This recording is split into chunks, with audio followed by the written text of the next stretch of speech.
हाँ, तो बच्चों आज कक्षा 10 के लिए ऑनलाइन क्लास के रूप में हम आपके सामने उपस्थित हैं। कक्षा 10 में जो अंग तंत्र है यानी जैविक प्रक्रियाएं हैं, जैविक प्रक्रियाओं में पाचन तंत्र आज हम पढ़ाएंगे। पाचन तंत्र से पहले हम आपको बता दें कि पोषण क्या होता है। पोषण का अर्थ अगर हम देखें तो भोजन ग्रहण करने की प्रक्रिया या mechanism of intake of food को हम पोषण कह सकते हैं। तो मैकेनिज्म दो प्रकार के मुख्य रूप से हो सकते हैं। एक तो स्वपोषी यानी ऑटोट्रॉफ। ऑटोट्रॉफ या स्वपोषी का अर्थ ये हुआ कि वो अपना भोजन स्वयं बनाते हैं। स्व मतलब स्वयं, पोषण मतलब पोषण करना। जैसे पेड़ पौधे प्रकाश संश्लेषण की क्रिया के द्वारा अपना भोजन स्वयं बनाते हैं। परपोषी का अर्थ ये हुआ कि ये भोजन के लिए दूसरों पर आश्रित होते हैं। तो परपोषी भी तीन प्रकार के हुए। एक तो परजीवी। परजीवी ऐसे जीव या ऐसे पौधे जो अपना भोजन दूसरों से प्राप्त करते हैं, यानी इनमें एक को लाभ होता है और दूसरे को हानि होती है। अगर हम लोगों की बात करें तो हम लोग यानी मनुष्य वर्ग या जंतु वर्ग ये सभी परजीवी हैं, और पादप वर्ग जो अपना भोजन स्वयं बनाते हैं वो स्वपोषी हैं। दूसरा मृतोपजीवी। मृतोपजीवी का अर्थ ये हुआ कि जो सड़े गले या मरे हुए पदार्थों से अपना भोजन प्राप्त करते हैं, उन्हें हम मृतोपजीवी कहते हैं। सहजीवी ऐसे प्राणी जैसे मान लिया लाइकेन है। लाइकेन सहजीवी है जो कि दो आपस में मिल करके अपने जीवन यापन करते हैं, उन्हें हम सहजीवी कहते हैं। इस प्रकार से पोषण स्वपोषी, परपोषी, परपोषी में परजीवी, मृतोपजीवी और सहजीवी। अब हम मनुष्य के जो परजीवी है उसके पाचन तंत्र की बात करेंगे। जो फिगर बनाया जाता है, जो फिगर के आधार पर है, फिगर बनाना हम जान लें। सामान्य रूप से पाचन तंत्र किन किन अंगों से मिलकर के बना हुआ है, इस प्रकार से पहले कर देंगे। उसके बाद यहाँ से लाइन उठाए एक इस प्रकार से, फिर यहाँ से इस प्रकार से,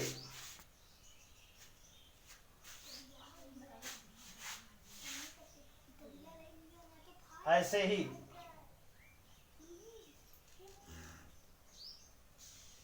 ये एलिमेंट्री कैनाल अर्थात आहार नाल है। और आहार नाल फिगर एक ना एक कक्षा 10 में आता ही रहता है। तो किसके किससे मिलकर के बना हुआ है ये हम आज जानेंगे। तो इस प्रकार से बहुत बनाना चाहेंगे तो बहुत ही आसान वे में बनाया जाएगा।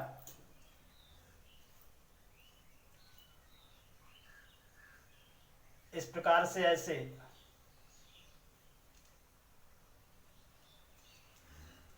अब ये आहार नाल हुई।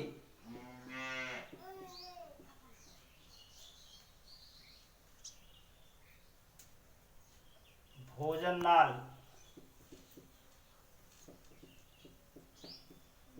आमाशय,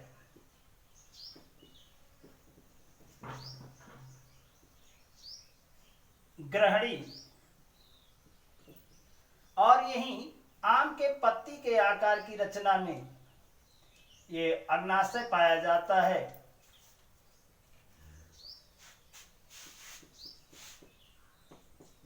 बड़ी आंत, छोटी आंत,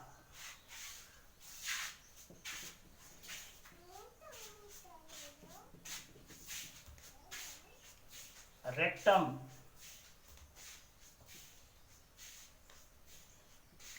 मलाशय कह सकते हैं इसको,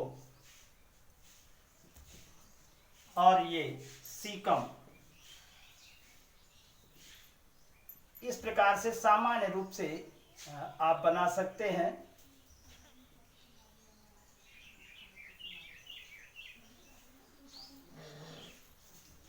तो अगर हम इसके फिगर बन गया, इसके वर्णन की बात करते हैं तो मुख गुहा में दांत और जीभ पाई जाती है। 32 दांत पाए जाते हैं सामान्य मनुष्य में। अगर हम दंत सूत्र की बात करें तो सामान्य वे में 2123 बटे 2123 गुणे 2 अर्थात 16 ऊपर और 16 नीचे। अगर हम नाम की बात करेंगे तो पहला 2 इंसीजर, कैनाइन, प्रीमोलर और मोलर, ये 4 प्रकार के दांत पाए जाते हैं। अर्थात मनुष्य जो है विषम दंती होता है। विषम दंती होते हुए भी ये मनुष्य सर्वाहारी है, क्योंकि इसमें कैनाइन भी पाए जाते हैं, इंसीजर भी पाया जाता है। तो इस आधार पे मनुष्य सर्वाहारी है। मुख से एक नली का अंतिम छोर नलिका से जुड़ा हुआ होता है, जिसे हम भोजन नाल कहते हैं। ये लगभग 2.5 सेंटीमीटर मोटा व्यास का और 25 सेंटीमीटर लंबाई का होता है। सीधे ये आकर के श्वसन नाल के सहारे होते हुए ये आमाशय के प्रथम भाग में जुड़ता है। अब आमाशय एक थैली के आकार की रचना पाई जाती है, जो लगभग बाईं तरफ होती है। इसमें 9 सेंटीमीटर लंबा, 12 सेंटीमीटर लगभग लंबा, 9 सेंटीमीटर चौड़ी रचना होती है। और जहां पर छोटी आंत और बड़ी आंत मिलती है, एक प्रकार का वाल्व पाया जाता है, जिसे हम पाइलोरिक वाल्व कहते हैं। पाइलोरिक वाल्व कहते हैं। ये लीवर है। पाइलोरिक वाल्व से सी के आकार की रचना, छोटी आंत शुरू हो जाती है, जो सी के प्राथमिक भाग है। सी के आकार की रचना, जिसे हम ड्योडनम या ग्रहणी कहते हैं। इसमें पत्ती के आकार की अग्नाशय, जो अग्नाशय का रस उत्पन्न करता है, वो स्थित होती है।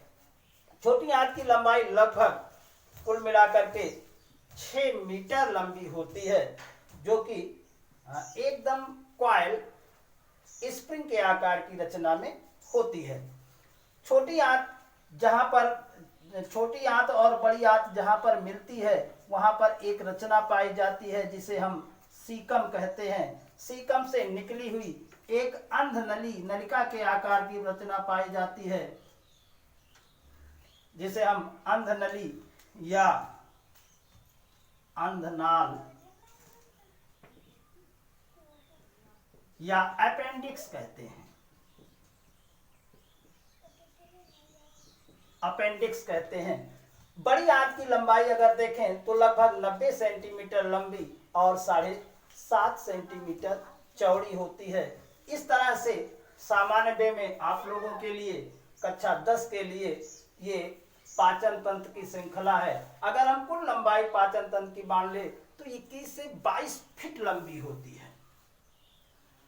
अगर हम भोजन प्रक्रिया की बात करें या पाचन की बात करें तो इसमें पाचन क्रिया होती क्या है? भोजन के बड़े मॉलिक्यूल यानी कि बड़े अणु को एंजाइम के द्वारा आमाशय में या आंत में एंजाइम के द्वारा छोटे अणुओं में यानी अवशोषण युक्त बनाने की प्रक्रिया को हम पाचन कहते हैं या भोजन का पाचन कहते हैं। जब हम मुख में भोजन लेते हैं तो दांत और जीभ ये दोनों भोजन को क्रश करके या मस्टिकेट करके या चबा करके छोटे छोटे टुकड़ों के रूप में बदल देते हैं।